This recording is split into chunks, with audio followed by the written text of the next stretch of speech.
On a warm Sunday morning in 1962, in a quiet southern town, the congregation of New Hope Baptist Church gathered for worship. They expected a sermon. Instead, they witnessed a double murder committed by a woman they all trusted, his own mother. On a warm Sunday morning in August 1962, the faithful of Pine Bluff, Florida, filed into New Hope Baptist Church as they had for decades.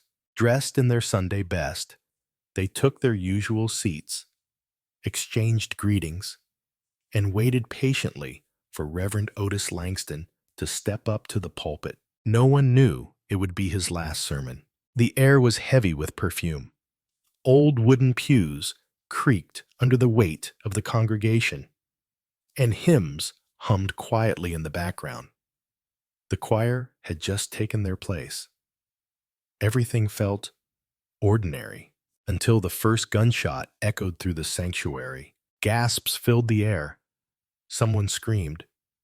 And there, on the pulpit, stood Reverend Otis, his white shirt now blossoming with red.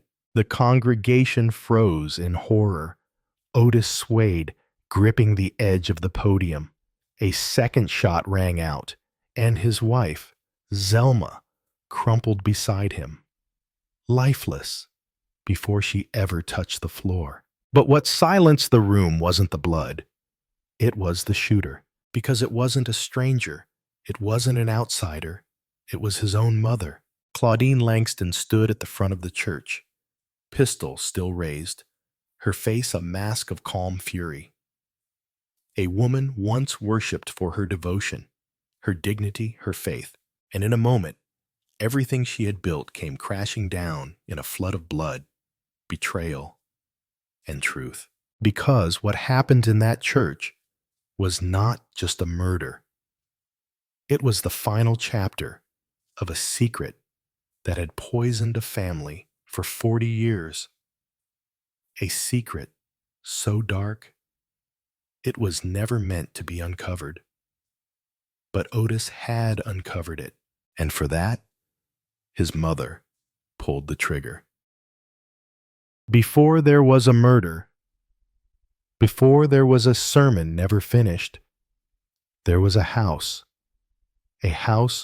full of silence, secrets, and Sundays. In the year 1924, Pine Bluff was no more than a speck on the map of Florida. A quiet southern town where reputation was everything, and sin was something people buried beneath church hymns and potluck dinners.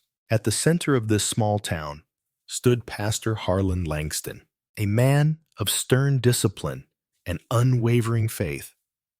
Harlan was the kind of preacher who spoke with fire in his eyes and conviction in his voice, the kind of man who saw the world in black and white, good or evil, sin or salvation. But he had married a woman who lived in shades of gray.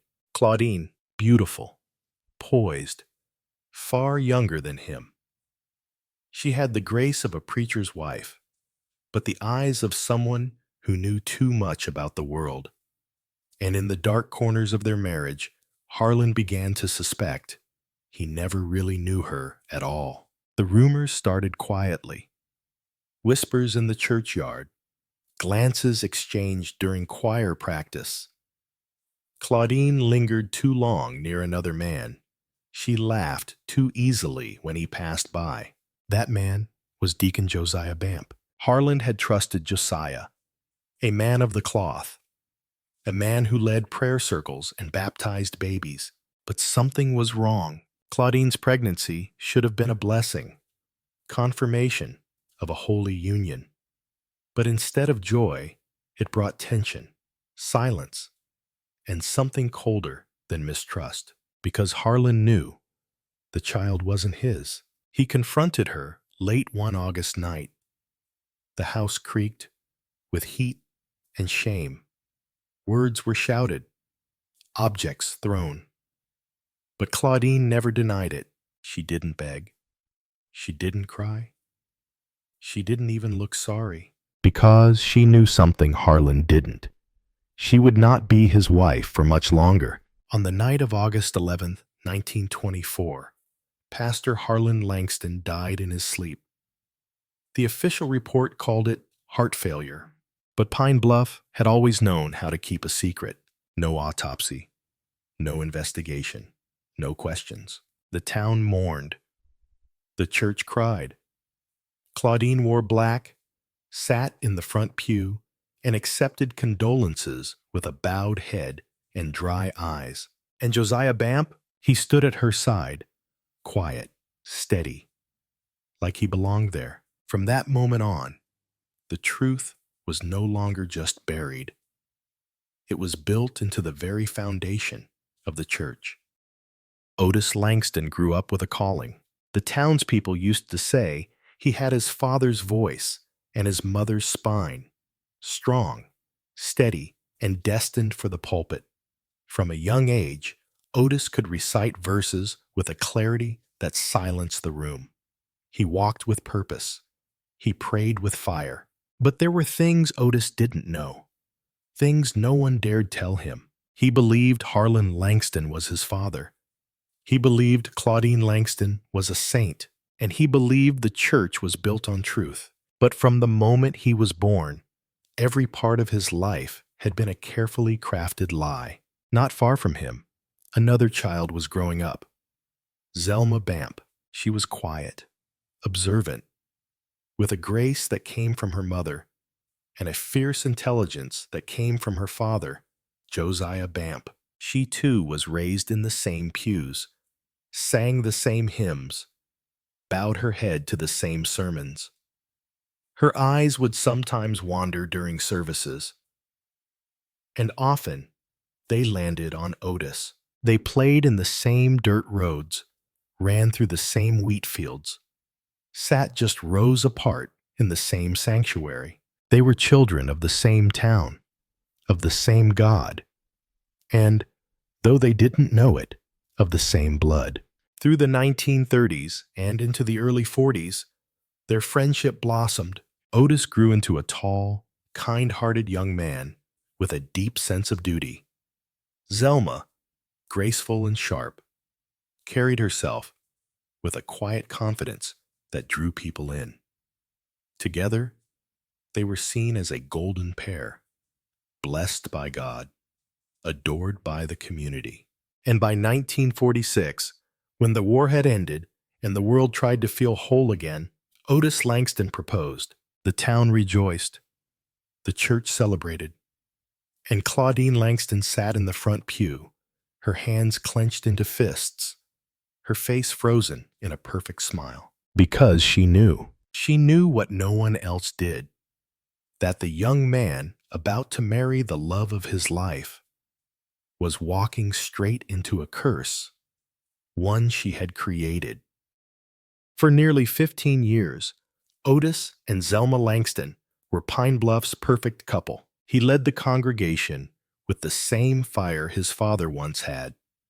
She played the organ, organized charity dinners, and kept the church flowers fresh every Sunday. Their home sat at the corner of Elm and Rosewood, a white house with blue shutters, a garden full of hydrangeas, and a porch swing that creaked just right in the evening breeze. They prayed together, they served together, they aged together, but they were also breaking slowly. At first, it was just a feeling. Otis would wake up in the middle of the night, drenched in sweat, with no memory of the dream that stirred him. Zelma would lose her appetite for days, staring at her hands as if they didn't belong to her. There was no fight, no betrayal, no reason to explain the growing distance. Only silence and shadows. Then came the comments. "You know, you and Deacon Bamp have the same eyes," someone once said at a church picnic.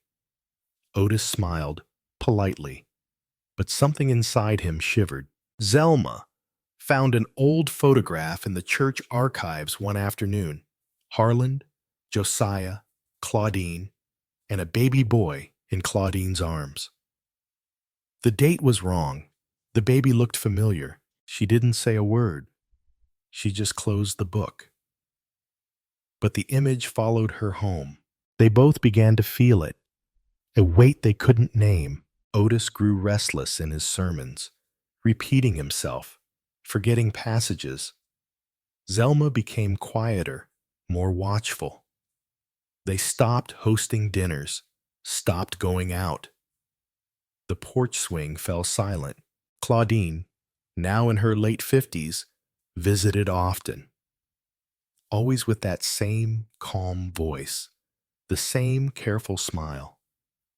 She would bring pies, touch Otis's cheek with maternal affection, and remind them that some truths were better left alone.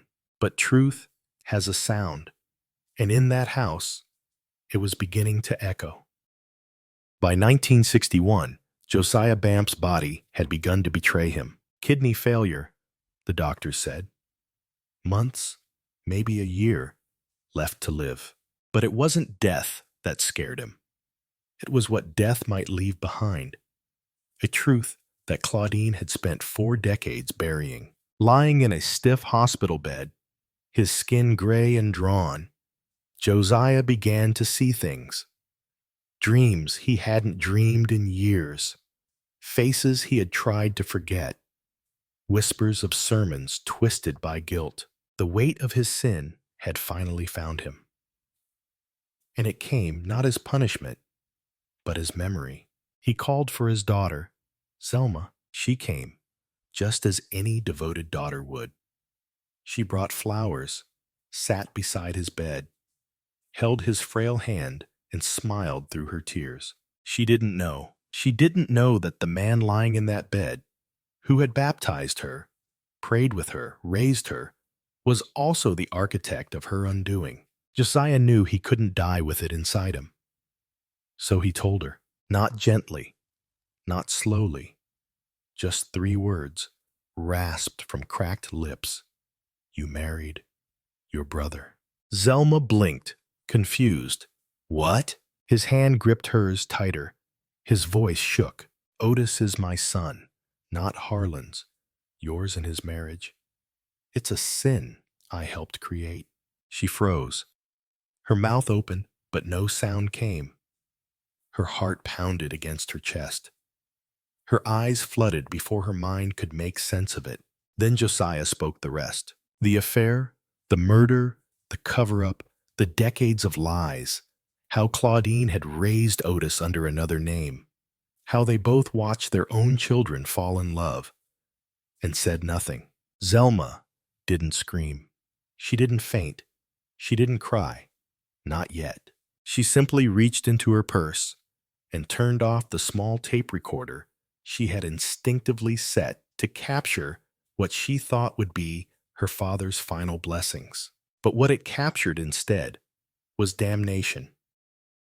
Zelma Langston left the hospital with death behind her and a secret in her purse. She didn't cry on the drive home. She didn't blink. She didn't even breathe, it seemed. Just stared ahead, hands clenched on the steering wheel, while Josiah's confession echoed again and again in her mind. You married your brother. Otis is my son. We knew. It wasn't grief that wrapped itself around her that night.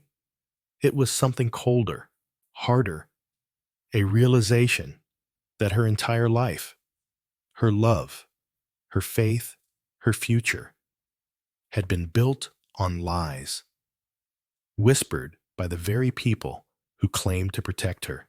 When she walked into the house, Otis looked up from the kitchen table. He smiled. Hey, baby, you okay? She didn't answer. She placed the tape recorder on the table, pressed play.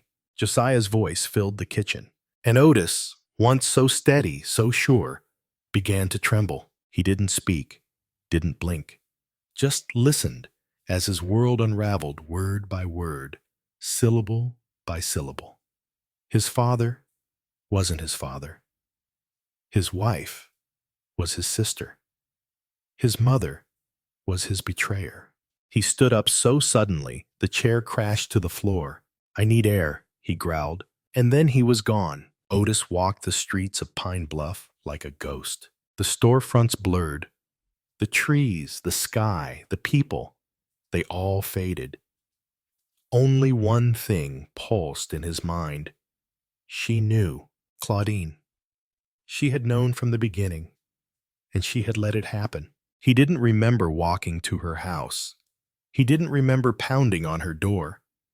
But suddenly, he was there. She opened the door, wearing the same perfect face she always wore. Motherly, calm, untouchable. "Go home, Otis," she said. "I know everything," he replied. There was a flicker behind her eyes. Not fear. Not quite.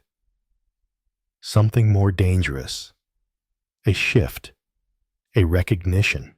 "You should have never gone looking," she said coldly.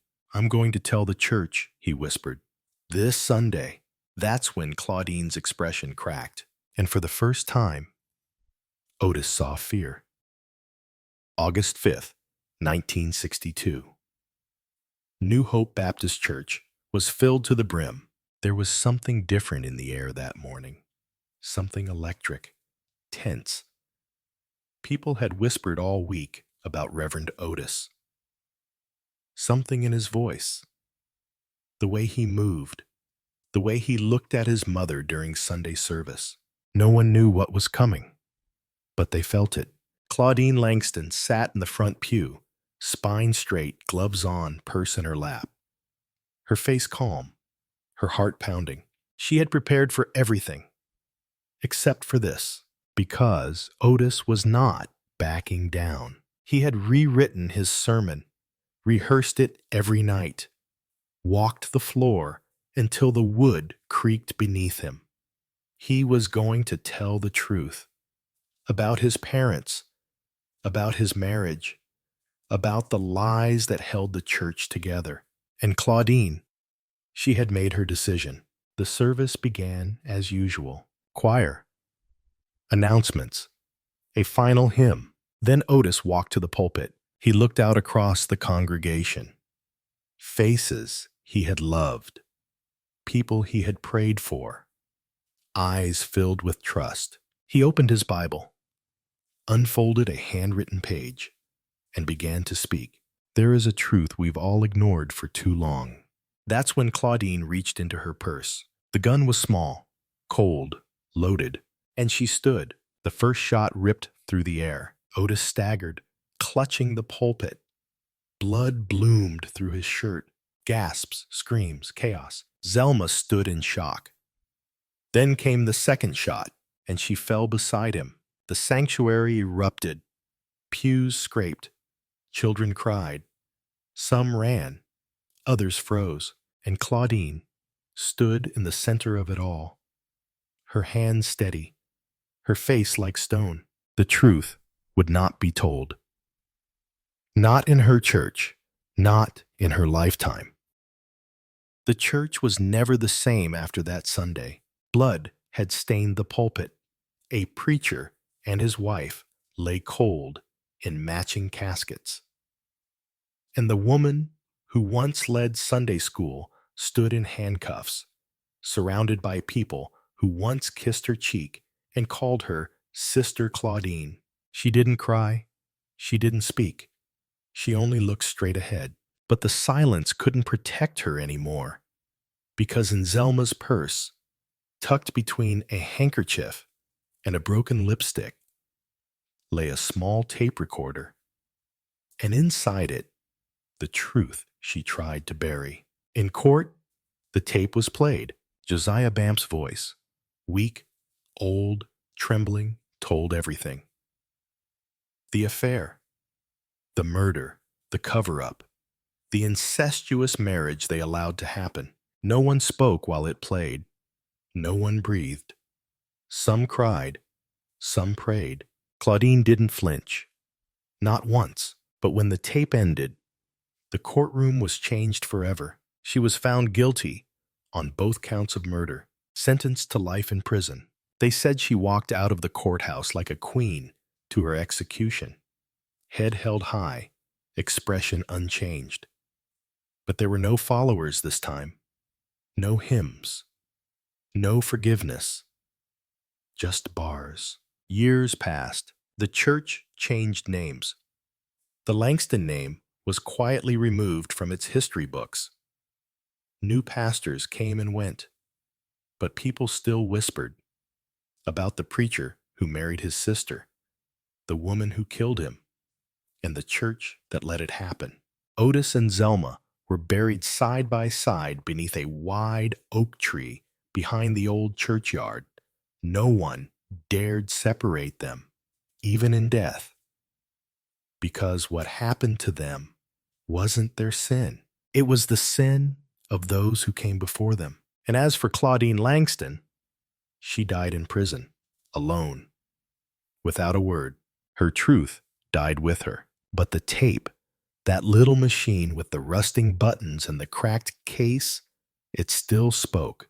And sometimes, when the wind howls through the church ruins, people say you can still hear it playing.